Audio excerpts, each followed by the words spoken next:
How to contact WhatsApp support team. Are you guys facing issues to contact WhatsApp support team? If that's so, then this video might help you out. Without further ado, let's get started. First of all, open WhatsApp on your mobile device. Once you open the WhatsApp, log in into your account with a registered email and password. After you get logged in, now look at the top left corner of your screen where you can see your profile icon. Click on it. Now tap on help icon. Once you click on it, now scroll down and click on contact us. Now select your issue.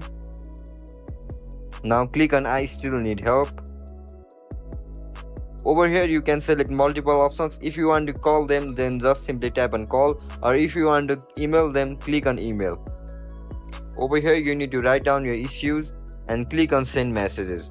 And that's it guys, that's how we're gonna contact support team of WhatsApp. If you guys found this video helpful, don't forget to like, share and subscribe to our channel. See you in the next one. Bye bye.